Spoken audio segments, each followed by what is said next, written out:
Hello, everyone. My name is Amos. It's my pleasure today to do this workshop on crypto marketing and token launch 101. So just a quick background about myself. So currently, I'm the founder of MetaWeb.VC, which is a $30 million fund, early-stage crypto fund backed by Sequoia, Dragonfly, and Zenzi of the world. At the same time, I'm also the partner at Lit.Tech, which is a crypto studio and incubator. In terms of my experience, I have been a serial entrepreneur pretty much throughout my entire career. Raised quite a bit of VC money and wore multiple hats back then as a founder and part of the leadership team across product marketing and sales. In terms of my more crypto-native experience, I led Near's marketing and expansion into Asia. And on the more traditional side of things, I work with companies like Alibaba, Facebook, YouTube back then.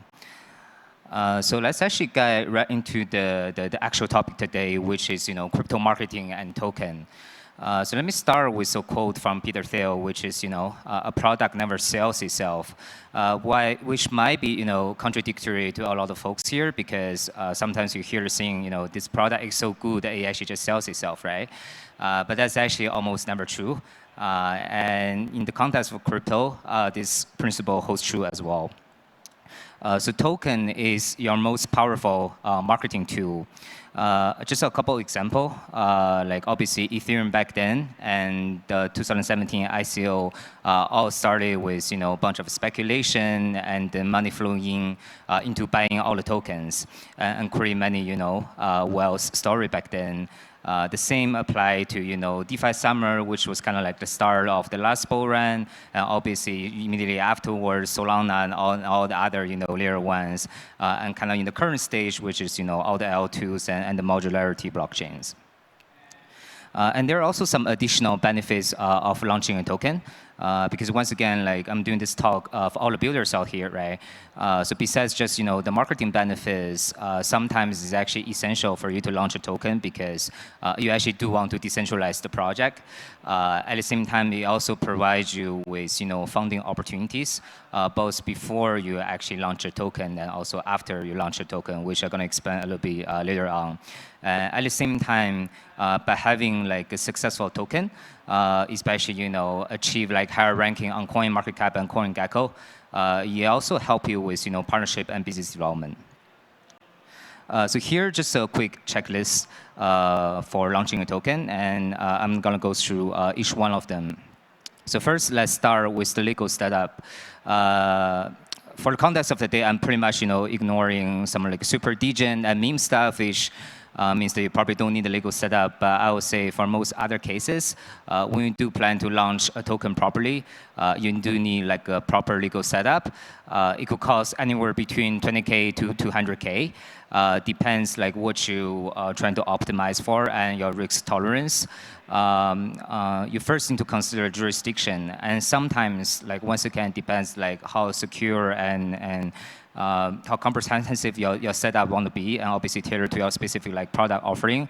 You might also need to incorporate in multiple jurisdictions just to fulfill that need. And in certain jurisdictions such as Switzerland, you actually need like a non-action letter in most cases, which could actually take sometimes even more than 6 months to get one. And at the same time, you also most likely need legal opinions issued by a somewhat legit law firm. You actually need it because that's one of the requirements of getting listed. So we're doing the research into the different legal setup and try to set it up all the entities, talking to lawyer, which could actually take anywhere from a couple of weeks to a couple of months, right? This is also the time for you to kind of start designing your tokenomics.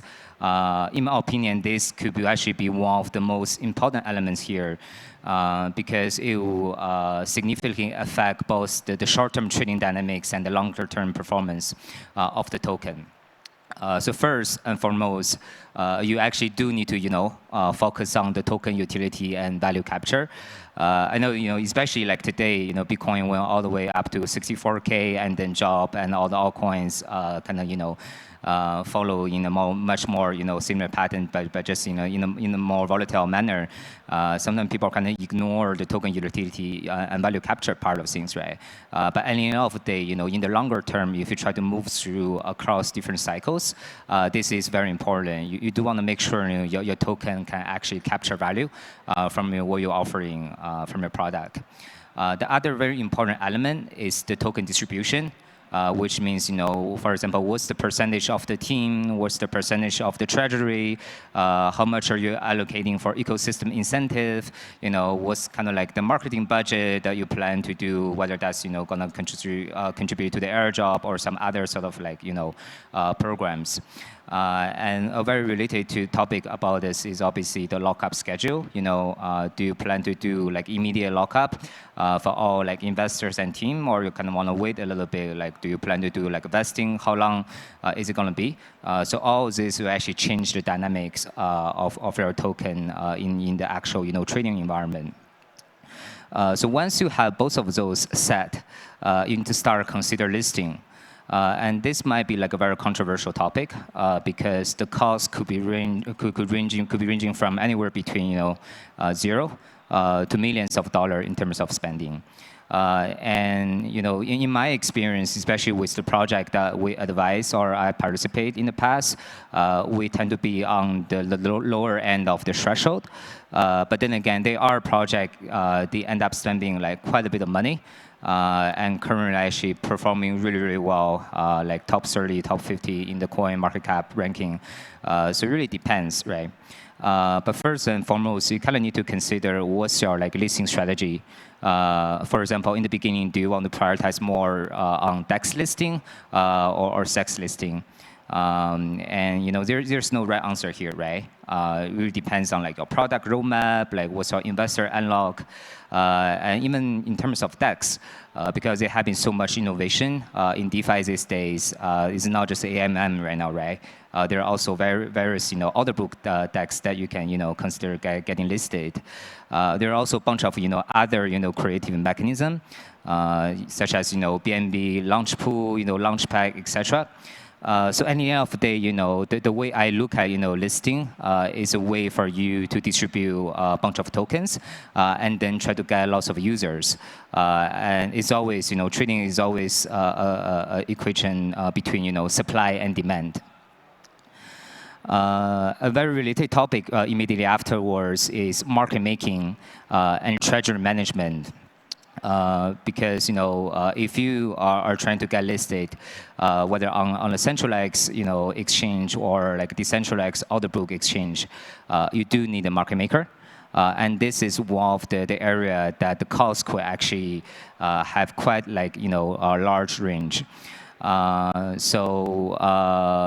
there are typically two types of arrangement. One is obviously just traditional market making, which tends to be more like data neutral, which means that you actually care more about providing liquidity versus trying to sell high and buy low. In terms of the liquidity you provide, it means that you want to have like really good spread, depth, size, volatility, and volume on all the books. And treasury management, at the same time, it also provides liquidity, but in a slightly different fashion. It's more about increasing the cash and the asset balance of the treasury. So you do actually want to optimize, in terms of profit, but the profit could easily be calculated in terms of the base token or the fiat or stable coins, right?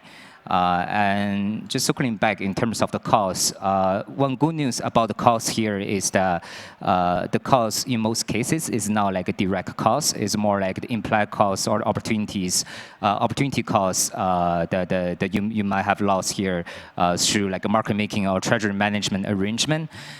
Basically, let's say if you want to do a loan to a market maker by lending them some tokens and then provide like a call option for them to buy the token back. Let's say if your strike price is like $3, but the token actually ended up becoming like $6, $7, you lose some of the potential profit, right? But then again, if you do like a traditional, treasury management style, or even in some cases, there's some like, market making bots these days that even the project can run themselves. For you to complete, for you to, provide like a good liquidity on the exchange, besides your own tokens, you also need to have a bunch of, stable coins, right? Which obviously, means you actually need to have that much money to be able to provide liquidity. So anyways, there are obviously pros and cons here. This topic itself actually could go into like hours and hours. So I'm gonna just skip it for now. But if you're like really interested, I actually have a panel with Wintermute and CoinDex tomorrow to talk about more in depth about market making and treasury management. So let's actually move on to the most important part today, which is the marketing and community building of a project. So first, let's kind of like divide the marketing and community building efforts into different stages, which is pretty much pre-listing, once or first you got listed, and after you got listed. I would say especially in the pre-listing stage, you probably need to spend anywhere between 10K to 50K in terms of like your fixed costs, meaning like salaries on a place like Twitter ads, etc. Using a bunch of services, and you also need like a token budget. And even before you have a token that's actually launched, you can always build like different incentive program around it. It's actually future airdrops to kind of like try to generate hype here, right? But the goal here, like in the pre-listing stage, is that you actually want to improve your metrics. Whether that metrics means if your product is live already, meaning like number of users, number of transactions, TVL if you like a DeFi product, and at the same time like your social metrics, like Twitter followers, the size of your Telegram community or Discord community. And the reason why is that most exchanges will look at all of those to assess whether they will list your project and what will be the actual cost. So that's why here is actually very important. Because once again, like if you do like a proper marketing, you could have saved millions and dollars of listing fees or listing budget paid to the exchange, right? And after you finally got listed, you actually need to spend more efforts. And I would say within the first a couple of days, maybe even up to 1 to 2 weeks of the token getting listed by a large centralized exchanges, or like IDO or some sort of like initial airdrop. This tends to be the most important area for you to build your project. Like successful execution here means that you can actually continue the hype and build up, the awareness, getting like more users, right? Even that means that you're not getting any sleep during that period. But the point here is that you actually do want to, like I mentioned, supply demand. You actually want to generate enough, buying pressure to kind of counter the potential selling pressure out here, and slightly, move the price up. Because once again, like I mentioned in the beginning, price is your most, the token is your most, powerful marketing tool. Right, and even after the initial listing, like after initial hype, you still need to continue the marketing efforts, focus on fostering your token growth. I know a lot of the builders here, devs here might feel a bit obnoxious about this particular topic. But if you really think about it, there's actually nothing wrong with it, because let's leave the regulatory side of things aside for a moment. Making a token, getting a token listed and then trading it, and building a project by launching a token are actually not that different, in the traditional sense of, like a public company, and doing an IPO, right? In the context of, a public company, the most important, metric for the leadership team to assess and strive for is obviously, the return to the shareholder, which means the price. So the same here applies to token and crypto, because at the end of the day, this is a very, speculative market. People are in here, like a lot of the users, trader here, join crypto because they do want to make money, right? So that's why you do actually want to make sure you have enough marketing efforts to promote your tokens.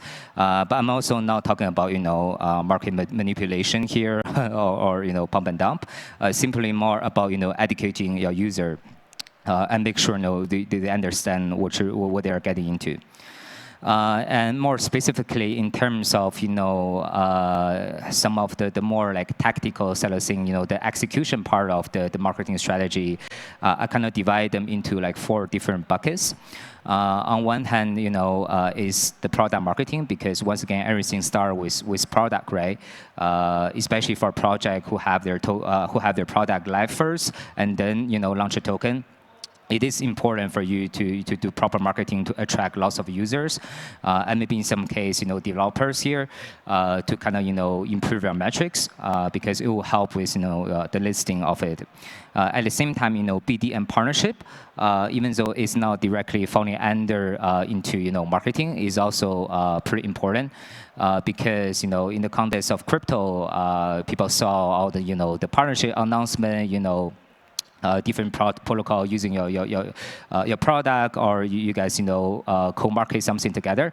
It is something that the token holders and traders care about, and even from the fundamental side of things, you actually do want like more partner to use your product, right? So BD and partnership here are also very important. And then we move on to content marketing, which obviously goes beyond just writing a blog post. It's also about social media content. There could be lots of like video content. Even just tweets. Those also have to be done in a very strategic manner. Last but not least, is about distribution and amplification, right? In a simple sense, is about working with different distribution platforms. There are like many platforms out there, like Galaxy, etc. But at the same time, it's also about working with KOLs, with influencer, and obviously once you get listed and have a token live, that's actually the most effective amplification and distribution tool. Since we still have a little bit of time, I would like to go through just a particular case study that kind of summarize a lot of the points that I talk about here. So this is actually a pretty popular model. It's especially popular in this like current run. And I kind of personally call it the investor and team unlock after a year.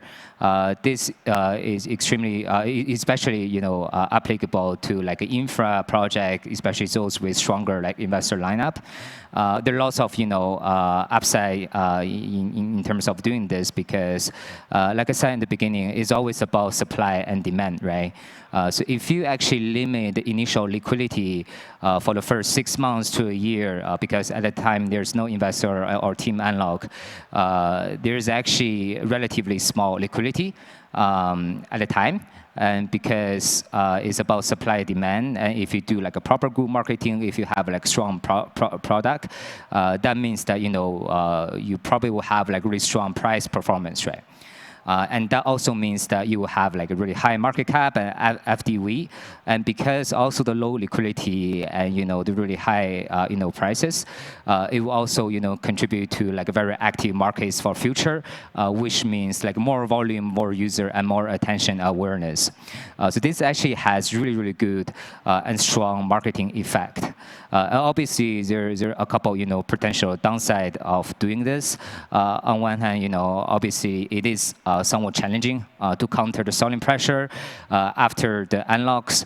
And if you're like still in the early stage of launching a project, you might face some difficulty because some investor would prefer shorter lockup or shorter vesting schedule, right? And last but not least, team can also not sell directly during this time. And sometimes it could obviously affect the morale of the team. etc. But one of the reasons that I kind of recommend this model is that if you look at some like recent success, like Celestial, Outlayer, etc., it all kind of fall into this model. And if you even move into the last bull run, Solana actually has this exact same model, right? Especially if you plan to launch a token in the next couple of weeks to months, I believe we're still in the early stage of a bull market. So it is actually possible and perhaps very doable to potentially counter a lot of the selling pressure. And in reality, once your token gets unlocked, you can also probably do like OTC and the same apply to the investor as well. So in conclusion, so if there's one takeaway from the workshop today, is that token is your most important friend and marketing tool in the context of crypto. You definitely want to prepare in advance. If you don't have someone on your team already with experience in this, you need to find like advisor, investor, and team and people who can help you with it. And if you have more questions, just feel free to reach out to me on Twitter, and happy to take it from here. Thanks again for your time.